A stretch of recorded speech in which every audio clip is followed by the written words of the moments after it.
What up, Tennessee fans, man? So, look, I wanted to talk about this CBS Sports rankings. Obviously, Joey Aguilar moved up.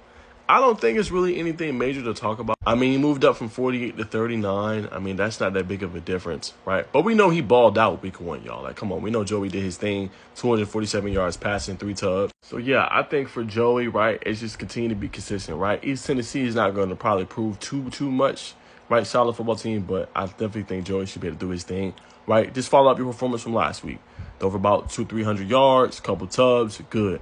The true test for Joey, and this is my true test for Aguilar as the quarterback, it's going to come against Georgia in that following week at 3:30 p.m. Eastern. Now, if you can do this against a Georgia defense that looked really good, now, albeit it was against, obviously, Marshall, but week 3 home game, a game that Tennessee has struggled a little bit over the past few years with Georgia, except a few years ago, that is a great way to prove yourself and to show. And you got everything you need. You got the weapons, right? You got the running backs. Deshaun Bishop was the highest graded SEC running back per PFF, right? 90.6 grade, 74.1 pass block grade, and I think he had like a 90 grade in pass play, just being able to catch the ball out of the backfield. 2 catches, 44 yards. So you got him. You got Star Thomas, who's one of the most versatile running backs in the game, with his ability to catch the ball also out of the backfield, but to be able to run routes consistently, and he looked good. He ran for 92 yards. So this running back room is deep. You got everything you need there. You got a really good running back coach in Darrell Sims. You also got, obviously, your receiving core that's going to continue to get better. That's the good thing. They're going to continue to get better, and I can't wait to see how it evolves, right? Braylon Staley showed you how good he was, 73-yard bomb and a catch, nearly over 100 yards on the touchdown. Mike Matthews will get better, had a few drops early, but he will continue to get better. I have no doubt in the former 5-star. You got Travis Smith Jr., who got to see the field a little bit. I think he'll continue to push for more time as the season goes on. You obviously have Chris Brazel.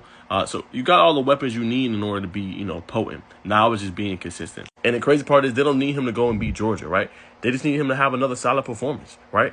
They're going to run the ball, obviously, use play action. The only thing I want to see Joey do is to use the tight ends more, right? Miles Kitselman, Ethan Davis, those guys are studs. If they can use those guys a little bit more on the offense, and that's not always on him, that's the OC, I think this team has the potential to be pretty potent. And they're going to surprise some people. Everybody thought, Tennessee's going to be showery, they're going to be trash. It's still early. That was Syracuse. But the true test for Joey is to see how much he moves up.